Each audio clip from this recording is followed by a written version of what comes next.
message received from a teen gives the companies more valuable data about their target market. It's ironic and disturbing that these corporations are collecting vast amounts of data on our children, while parents may have no awareness that this is even going on, and certainly have limited ability to monitor or control the marketing messages that their children are receiving. Again, remember, sweetened beverage companies are devoting far more resources to these forms of digital marketing than any other food or beverage category does. One other area of concern, just to briefly addressed, is ethnic target marketing. Soda companies are intensively driving their promotions to the populations that suffer the most from the health problems associated with soda consumption. And just as the tobacco and alcohol industries did before them, soda companies are reaching out to African American and Latino communities, fashioning special products to fit their tastes, creating price points favorable to those groups, and saturating these communities with targeted ads for their products. Youth of color are a particularly attractive market segment for youth companies, as they tend to be early adopters of new media technologies, and they tend to be influential over the broader youth culture.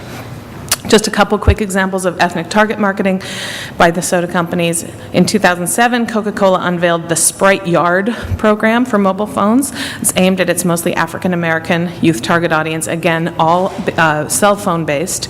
The program uses the slang conception of a yard, a place where everyone hangs out, to characterize a virtual space. And the program allows downloading and picture sharing among users and lets users send texts or Sprite shouts to each other. And just as recently as 2 months ago, Pepsi has announced that it is launching PepsiWeInspire.com, which is an online blogging community aimed at African American moms. You know, they claim to be concerned about children's health, and then they do something like this where they are directly trying to influence the primary gatekeepers of the children who have the highest rates of diabetes and obesity in our country. It's just disturbing to me that soda companies make so much money off of these communities and then they leave essentially a public health disaster in their wake, and I feel it's just very unfair. There are many more problematic soda marketing practices, and I don't have time to get into it all, but more details are in our framing brief and at our online site, which is digitalads.org. And finally, if I could take just a few more seconds, I just wanted to note that I come to you not only as a health professional, but as a mom of 2 young children. And we all agree, I think, that parents have primary responsibility for setting the dietary directions of their children. But I know I speak for many parents when I say that we parents need help. And against this kind of deluge of marketing that we are experiencing, parents really don't stand a chance. Just one quick example. My son just turned 5. He lives in a soda-free home. He has never seen commercial television, and yet he can tell you the difference between a Coke logo and a Pepsi logo. And what's more, he has a strong preference for the Coke logo. I don't know why, but that is marketing at work. And it speaks to me to the fact that there are powers at work here that are far beyond my ability as a parent to control or to protect him from. That's why I'm so concerned, not just for my children, but for their whole generation. And I thank you very much for your leadership in exploring this issue. Does your son like polar bears? Excuse me? Does your son like polar bears? He does like polar bears. He may have seen some polar bears on the cans in the store. Good point. Next presentation. Good afternoon, Senators. Thank you for inviting me. I'm Dr. Neil Baer, and I'm the executive producer, writer, and showrunner of the program Law and Order Special Victims Unit. I'm also a pediatrician, having received my medical degree from Harvard Medical School, and I'm on the board of Children Now, and also on the board of the Venice Family Clinic, which is the largest free family clinic in the United States, here in Venice, California. As a writer and producer on ER and SVU over the past 15 years, I appreciate the support of the advertising community. I know that the adults who view my show can elect to use the information they glean from commercials as they wish. After all, they are adults. They are mature enough to make their own consumer and buying decisions. Children are different. They are not cognitively sophisticated to make decisions about what is or is not healthy for them. In fact, we do not allow cigarette advertising on television because the health consequences of this product can be devastating. We don't ban cigarettes, however, and we do not allow children to smoke because we know it's harmful. But we leave the decision of whether or not to smoke up to the adult individual, acknowledging that they have the cognitive maturity to weigh the risks. Sodas, too, as you have heard this morning and this afternoon, put children at great risk, particularly when they are consumed in large quantities. The nutritional value of water plus tablespoons full of sugar with a little flavoring are nil.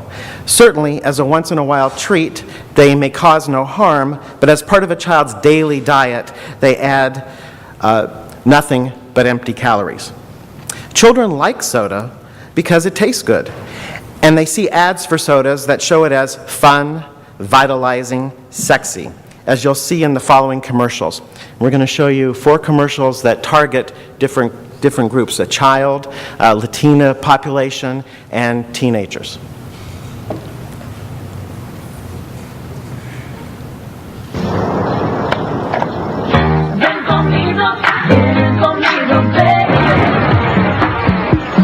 ¿Dónde estoy? ¿Qué está pasando? Es increíble, yo soy... Cristina, al escenario.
Scene 1. We open on a woman running.